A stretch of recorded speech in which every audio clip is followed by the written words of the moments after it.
Hello everyone, welcome to my YouTube channel. I hope you're all safe and fine. Today we are going to discuss about the future technologies, that is electronic vehicles. We all know there are many advantages like health advantage and environmental advantage attached to the purchase of electronic vehicles, but what we don't know is that there are many financial advantages also attached to that. So today we are going to discuss the financial benefits of purchasing the electronic vehicles.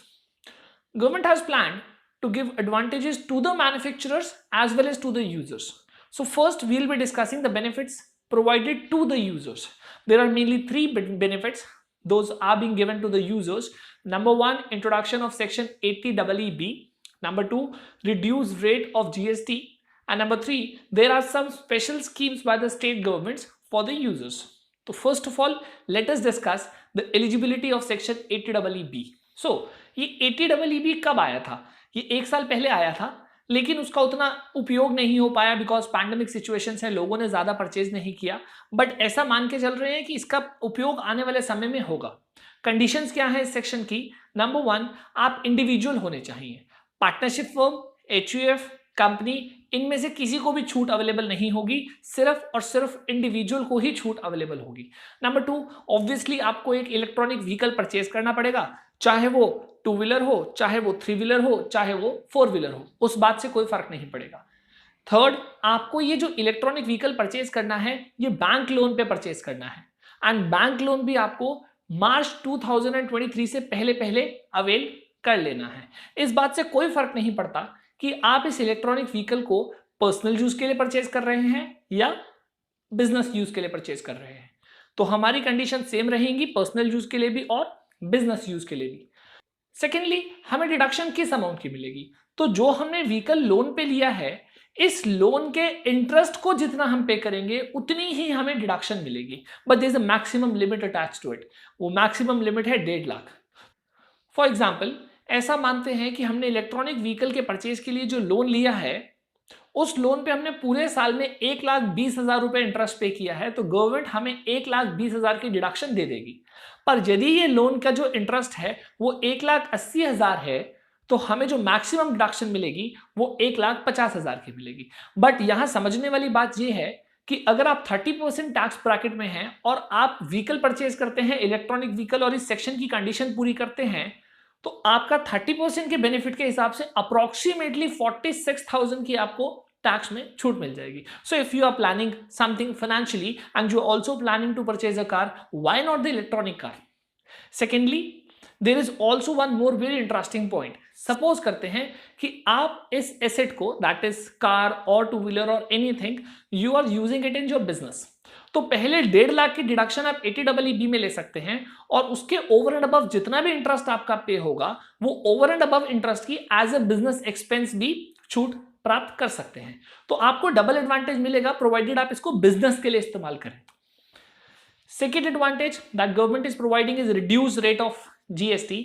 जी हां, अगर आप petrol या diesel की गाड़ी purchase करते हैं तो उसके ऊपर जो रेट ऑफ GST है दैट इज 28% प्लस 1% का सेस है, तो इफेक्टिवली 29%. बट गवर्नमेंट ने एक बहुत अच्छा स्टेप लिया है और इलेक्ट्रॉनिक व्हीकल के ऊपर GST का रेट घटाकर 5% कर दिया. जैसा कि आप सब लोग जानते हैं कि GST गाड़ियों के ऊपर जो लगता है वो ब्लॉक क्रेडिट में है, उसका हमें इनपुट क्रेडिट नहीं मिलता. तो ultimately this is going to save your cost by 24%, which is a very huge margin. तो सपोज एक शोरूम प्राइस 10 लाख है पेट्रोल की गाड़ी का और 10 लाख है इलेक्ट्रिक गाड़ी का, तो जो आपको पेट्रोल की गाड़ी है वो आपको अप्रोक्सीमेटली पड़ेगी 12,90,000 रुपए की, ओनली आफ्टर टैक्सेस. मैंने इसमें road tax and all that वो अभी ऐड नहीं किया. एंड अगर हम इलेक्ट्रिक गाड़ी की बात करेंगे तो ये आपको पड़ेगी मात्र 10,50,000 रुपए की. तो ये अपने आप में बहुत बड़ा एडवांटेज है. थर्ड, गवर्नमेंट बहुत सारे स्टेट गवर्नमेंट्स बहुत सारे इंसेंटिव प्लान्स के साथ आ रहे हैं जिससे कि इलेक्ट्रिक व्हीकल्स को थोड़ा बढ़ावा दिया जाए. I would like to appreciate Delhi government for the same, because Delhi government ने इस स्कीम में एक विचित्र तरह का प्लान बनाया है. उनका यह कहना है कि हम जो भी नई गाड़ियां परचेज होंगे उनके यूजर्स को डायरेक्टली सब्सिडी देंगे उनके अकाउंट में up to maximum of 30,000. Plus there are many other benefits also attach to it. तो जिस भी स्टेट में आप फॉल करते हैं उस स्टेट के तहत आप देख लीजिए कि आपकी स्टेट पॉलिसीज क्या है, तो स्टेट भी इसमें आपको एडवांटेजेस प्रोवाइड करेंगे. Last but not the least, there are benefits for the manufacturers as well. जैसे कि सेंट्रल गवर्नमेंट ने एक स्कीम है FAME, faster adoption and manufacture of electronic vehicles, उसकी स्कीम 2 के तहत ये डिसाइड किया है कि जो भी मैन्युफैक्चरर्स इलेक्ट्रॉनिक व्हीकल्स को मैन्युफैक्चर करेंगे उनके लिए एक पैकेज है 10,000 करोड़ रुपीस का। हाँ, ये सच्चाई है कि अभी उसको 1 से 1.5 साल हो चुका है और एक्सपेंडिचर बहुत ज्यादा नहीं हुआ, बट उसका एक रीजन ये भी है because the country is already facing pandemic, तो उतना ध्यान नहीं जा रहा। एंड मोर ओवर गवर्नमेंट ने ये इंश्योर किया है कि स्कीम का एडवांटेज सिर्फ और सिर्फ उन मैन्युफैक्चरर्स को मिले जो इन हाउस मैन्युफैक्चरिंग करें, ना कि वो जो चाइना या किसी और देश से अपने इनपुट्स को परचेज करके लाएं। तो इस स्कीम का एडवांटेज लेना थोड़ा कठिन हो रहा है, but this will be very good in the longer run. So I believe if you want to purchase a vehicle, you can give a second thought to the electronic vehicle as well. If you find it suitable, do purchase it. I hope and believe the advantages are clear to you. And in case you find any problem, do comment me below and also comment me the future topics you want me to make videos on. Till then, stay home, stay safe. Thank you.